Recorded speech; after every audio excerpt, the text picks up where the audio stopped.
Chelsea woke to the kind of silence that had weight, a dense hush that turned every breath into a trespass. The room did not belong to any home she knew. It smelled of salt and old varnish, the damp spine of wood that had seen too many winters. Somewhere above her, water lapped against pilings with a tired rhythm, and a chain clinked against metal as if the building itself were restless. Her wrists were sore, her skin mapped by the memory of rope and tape, but the bindings were gone, replaced by the cold imprint of restraint on skin. The kidnapper had grown overconfident, or he believed fear would do the handcuffing for him. He was the kind of man who mistook control for gravity. For hours he had paced and muttered, a litany of grievances that painted her not as a person but as a symbol, an obstacle, a trophy, and always as the wedge between him and Madison. He spoke of betrayal as if it were oxygen and of destiny as if it wore his face, and Chelsea had swallowed the dread like frost, keeping her eyes lowered, keeping time with the ticking of his temper. When the door finally shut and the bolt slid with a harsh, unambiguous scrape, she understood the gift she had been given, not freedom, not safety, but a window. She learned the room by touch first. 3 steps to the wall, 7 to the door, a low table near the corner, a coil of marine rope abandoned like a shed skin. The floorboards gave away the building's story, a boathouse or a dry dock with its belly lifted high, long since repurposed into a warehouse of broken intentions. She crouched and ran her fingers along the baseboard until she found the interruption in the smooth wood, a vent slat that wasn't flush. She loosened it with a splinter pried from the frame, bleeding a little, breathing through the sting, and eased the cover free. Behind it, darkness. She fed her arm in up to the elbow and brushed the edge of something cool and flat. She pulled back a metal rectangle the size of a paperback, paint peeled and scarred, with 2 thumb screws and a stubborn hinge. Inside sat an emergency kit, dusty and forgotten, a tarnished utility knife, 2 zip ties, a cheap burner phone with a dead battery, a small flashlight that still sputtered to life when she twisted it. The universe had left her breadcrumbs. She tucked the knife into the hem of her shirt, tied her hair back with the zip ties, pocketed the phone out of habit, and killed the tiny being before it could give her away. When he returned, it was with the careless swagger of a man who believed that secrets made him invincible. He carried a takeout bag and a thermos and a scuffed backpack that had seen too many highways. He set the bag down, ate without offering, drank without asking, and talked to the room as if it needed instruction. He spoke about Madison with a possessive tenderness that curdled into anger every third sentence, the rhythm of someone rehearsing an alibi for a jury that lived only in his skull. He called Chelsea a thief of futures. He called himself a course corrector. He said the word justice like it was a knife he wanted to lick. She listened to the layers underneath the words, the fatigue, the amphetamine shimmer, the tension that lived in his jaw every time his phone buzzed. Twice the screen lit up, once with an initial, once with a contact saved as a single letter. M. He tilted the device away from her, protective, afraid, obedient. M had gravity. M was the sun his restless orbit depended on. Chelsea filed it away like a shard of glass she might need later. Night fell as a muffled confession of waves and foghorns. He finally slept in a folding chair near the door, feet up on a crate, a crude barricade of confidence. Chelsea waited until his breath found a steady, slurred cadence. She slid to her belly and crossed the room in inches, focusing on each board, pausing every time one whispered. The utility knife was a whisper of its own in her palm. She eased the crate away a fraction, just enough to wedge the blade beneath the bent latch. She mapped the angles in her head, applied pressure, felt the metal resist, then sigh. The latch lifted. Another inch. Another breath. She was close enough to smell the stale coffee on his exhale when the phone on his chest vibrated. He flinched and half woke, grabbed the device, mumbled, then said nothing at all. He didn't answer. It buzzed again. He sat up fast, swore, checked the door, checked her, and went outside to take the call. M had called him to heel. She slid the door fully open and moved into the corridor behind it, a strip of concrete lit by a single bare bulb. The building had the animal feel of something built to breathe water and air simultaneously.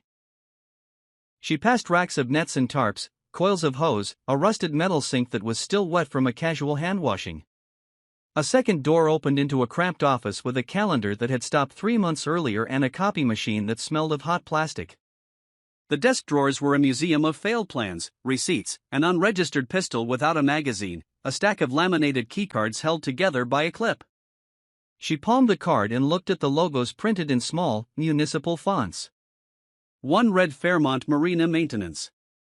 Another read Palisade Protective Services. A third had no branding at all, only a string of digits that looked like they belonged to a door that didn't want to be found. Beneath the cards lay invoices stamped paid by a shell foundation with a charitable name and a blacked-out donor field. On the memo line, the kind of bureaucratic lie people told themselves to sleep: community outreach. The signature on the bottom was pristine, practiced, and intimately familiar to anyone who had seen the town's galas photographed from every angle. Madison. It was not a signature written by a hand forced. It was a signature written by a hand that expected gratitude. Fear thickened, then sharpened into clarity. Chelsea didn't have time to agree with it. A camera in the office corner blinked to life, motion sensor, lazy, late, and she killed the light and slid beneath the desk as footsteps passed outside. The kidnappers. Another set joined, precise where his were reckless, dressed in a cadence that did not belong to Doc's. Two voices collided as a near whisper, the kind of urgency that uglies prettiness. Chelsea didn't need words, she had lived long enough with faces to read them from sound. The second voice had polish clamped like a lid on boiling water, a practiced rap over the chaos beneath. She had heard that sheen at charity luncheons and Saturday markets and in the foyer of Fairmont Crest when crises needed choreography. Chelsea felt her stomach descend. If she lifted her head, if she looked through the slat at ankle level, she would see designer leather and deliberate steps and a stance like a claim. She kept her head down and made herself smaller than the dust. They left as fast as they came, doors yawning, doors closing, the wake of an argument contained by money. She counted 30 and moved. Back in the warehouse belly, she followed a service corridor that sloped toward a low mechanical room. The keycard found an unlabeled slot. A green diode cite its permission. The door swung open onto a lattice of catwalks above a dark rectangle of water where boats would sleep when they needed repair. The boathouse doors were shut against the night, the space lit by sodium lamps that turned everything into a memory of itself. She crossed the catwalks in a jog that tried not to be a run, palms skimming railings to anchor her to a world that felt tilted. At the far end, a second office sat on stilts above the water like a lifeguard tower for machines. Inside, she found what she didn't even know she was looking for, a tablet on a charging dock, logged in, open to a messaging client that displayed a thread with minimal punctuation and maximal command. The messages did not say her name, but they did not have to. They spoke in coordinates and times and the language of contempt disguised as strategic necessity. The sender profile had no avatar and no full name, only the letter M, the letter that had lit the kidnapper's screen like a pulse. The message history stretched back weeks, then months, then into a season where Madison had still been telling Chelsea that a future was a thing you could hold if you wanted it badly and carefully enough. Screenshots were a reflex. Chelsea sent images to the burner phone, to her own cloud, to an address she had created 6 months ago when she felt the ground moving under her feet and couldn't explain why. The receipts piled into a digital stash like stones on a cairn. She found audio messages, 6 seconds, 8 seconds, 11 each with a filtered voice piped through a subtle distortion meant to anonymize, not erase. The cadence was Madison's theater voice, the one that smoothed the edges of truth in public while her eyes spoke privately to the few who knew better. Chelsea did not need software, she had spent nights reading the pauses in that voice like scripture. It was Madison. Not coerced. Not drunk. Not drugged. Composed, cool, the sound of someone slipping into crisis management mode and deciding that a person she claimed to love could be converted into leverage if the math demanded it. The plan had started as staging. That was the worst part and not the worst part.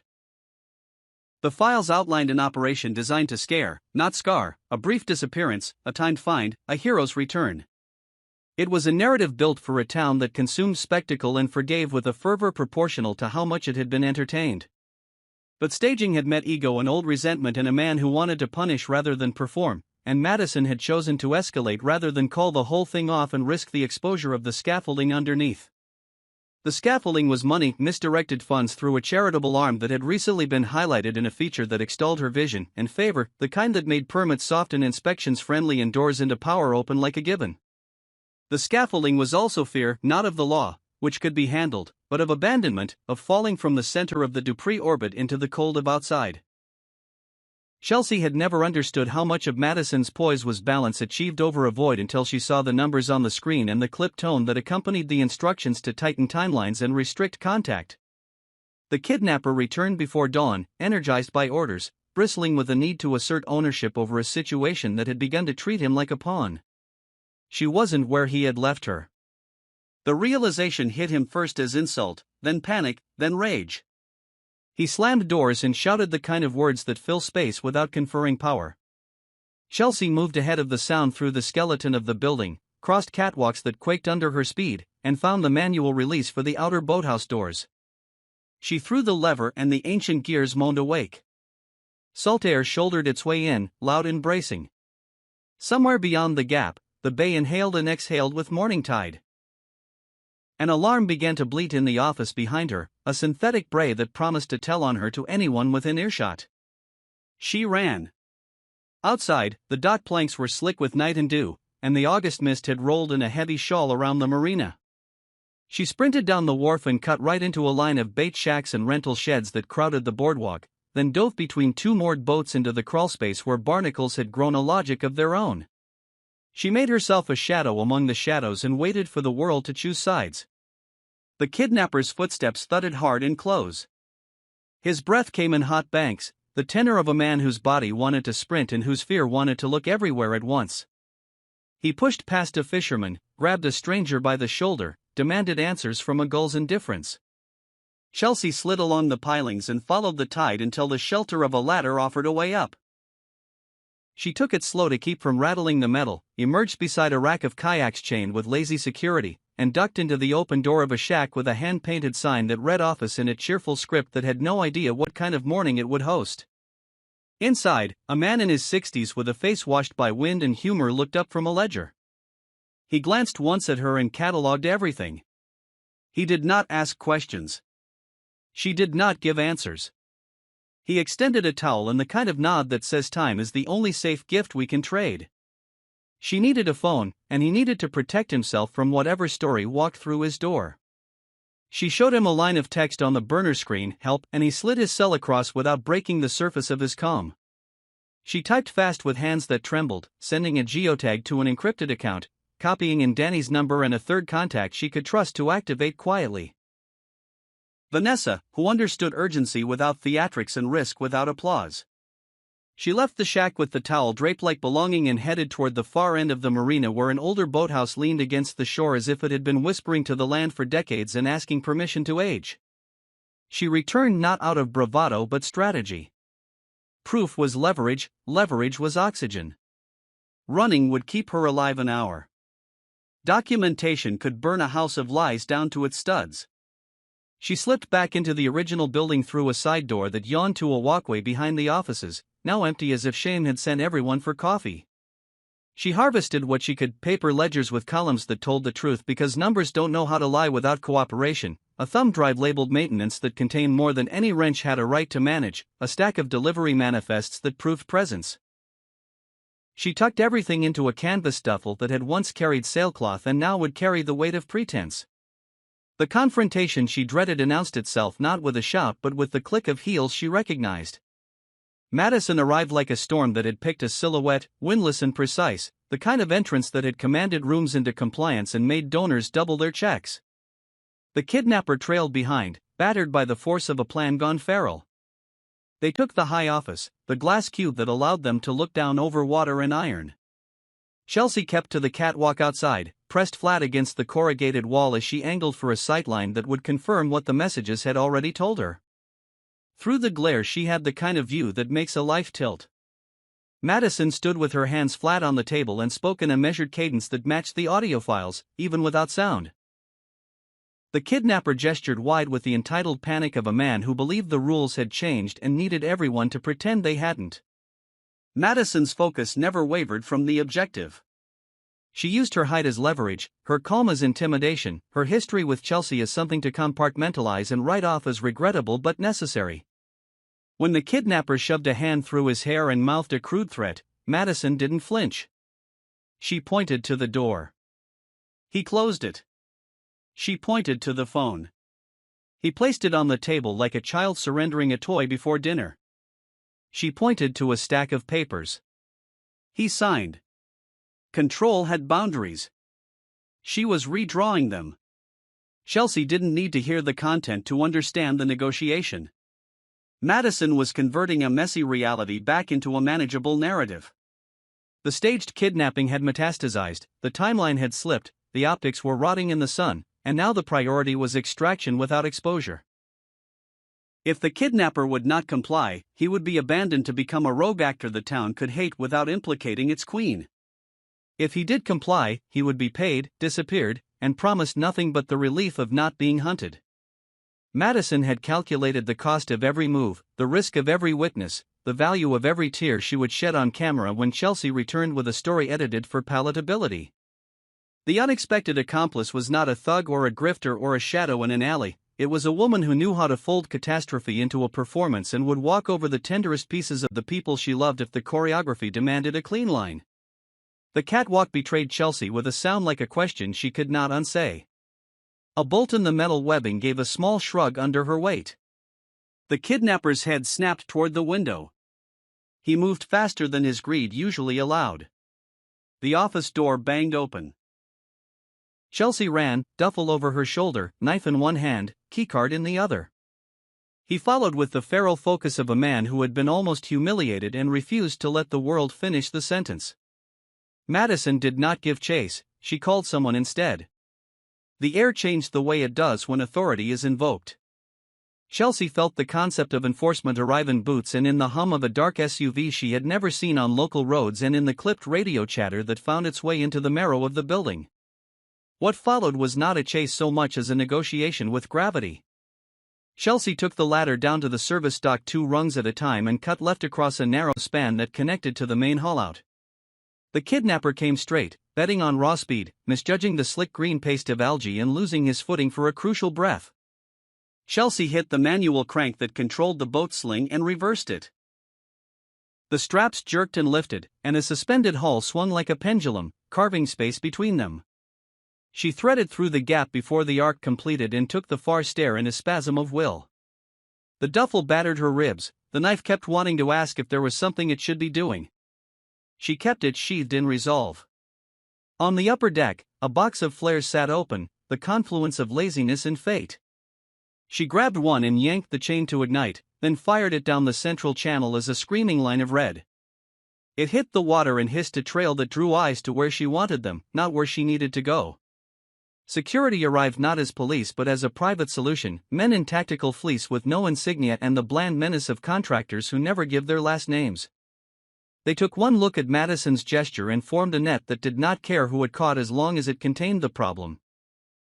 Chelsea doubled back through a crate maze that smelled of resin and ambition and popped out into daylight on the far side of the building where an old service ramp met the scrub. She plunged into sea grass that cut her ankles and scrambled up to the abandoned observation platform that once served tourists who liked their sunsets with a railing. From there, she had line of sight to the marina parking lot where a familiar car had just skidded into a space without signaling. Bill got out first, anatomy of a father smashed into the speed of a man who knew where the hurt would be and hated it. Danny followed, carrying terror like a second spine, eyes scanning with the intelligence of someone who had learned that feelings only earn their air if paired with action. Andre hung back long enough to measure the temperature of the moment, then followed because the alternative was to be the kind of man who watches and calls it support. Chelsea's discovery of the secret, that the mastermind behind the staged sinew of her ordeal was not the feverish man who had put his hands where they had no right to be, but the measured will of Madison, and that Madison had not acted alone, rearranged the architecture of trust in a way that would outlast the headlines. It did not erase everything, people are not chalkboards. It did insist on new terms. When Madison's counsel floated the silhouette of coercion, of mental health crises, of grief-induced fog, Chelsea refused to participate in any characterization that would turn complexity into absolution. She was careful not to become the prosecutor of Madison's soul, that job belongs to no one and everyone. She became instead the guardian of facts and the advocate of boundaries. She asked for nothing more than to own her voice again and nothing less than for the town to learn how easily the theater of power can recruit good people to serve its plot. On a Sunday evening weeks later, the marina looked almost as it had on all the Sundays that came before, the water holding light like a patient hand. The boathouse doors had been repaired, the alarms reset, the offices cleared and repainted as if new color could persuade memory to fade. A sign announced a community meeting in the pavilion to discuss reforms that sounded earnest and practical and, if enacted, would make it harder for any future M to hide inside paperwork. People brought folding chairs and opinions in casseroles because this is how towns take themselves seriously and forgive themselves simultaneously. Chelsea stood at the back with Vanessa and watched Danny at the mic explain process with a dignity that did not erase edges. Bill stood 2 rows behind with his hands in his pockets because some stances feel most honest when kept simple. Andre helped an elderly neighbor find a seat because small kindnesses are the only proof some days that we are improving. Allison arrived late and slipped into the side with the quiet of someone who had relearned how to take up space without apology. Madison did not attend. Her absence was a presence of its own, a shape people kept glancing toward as if gravity should be there and the room tilted without it. In a different story, she might have walked in with an apology that rearranged the air. In this one, the consequences still had to be counted before any words could be believed. She had her own rooms to sit in now, rooms where lawyers taught a new language and therapists offered maps and judges took attendance in ways that do not flatter. Chelsea did not wish her ruin. She wished her the courage to face the version of herself who had decided to reclassify a person as a plot device. She wished her the discipline to forfeit the stage and listen long enough to understand the injury is more than an obstacle to overcome. As the sun fell behind the line of boats, the pavilion lights flicked on, and the conversation shifted from catharsis to policy, oversight committees with teeth, procurement audits that looked backward as well as forward, a whistleblower fund that would turn fear into testimony. People argued because they cared, and the arguments had edges because the wounds were fresh. Somewhere between the third and fourth agenda items, Chelsea let herself imagine a night where the bay breathed and the only siren was wine through rigging. The image was not an escape but a destination, proof that the body can aim past its own alarms when given time and the dignity of truth. Later, she walked the boardwalk with the slow confidence of someone rewriting the script in smaller fonts. She paused at the shack with the cheerful office sign and thanked the man with the weathered face and the unasked questions. He waved her off as if he had done nothing. He had done everything. She returned the burner to her pocket, now heavy with saved files that would live as archive rather than ammunition, and permitted herself the fragile luxury of a breath that did not check the corners first. That night, long after the town went quiet and the marina negotiated with the moon, a rowboat drifted from a slip behind the oldest boathouse, untethered by intention rather than accident. It carried no one. It carried the idea that even after storms people return to water to measure themselves against something larger and older than any scandal. In the dark, a light blinked on in an office that had been emptied and sealed, a motion sensor too sensitive to moths. It revealed nothing but dust. It honored everything that had happened anyway. The terrifying secret had been dragged in today. The accomplice no one wanted to name had been named. And in the space that remained, the space after fear, after spectacle, after betrayal, lived the work of making a life again, unstageable and therefore real.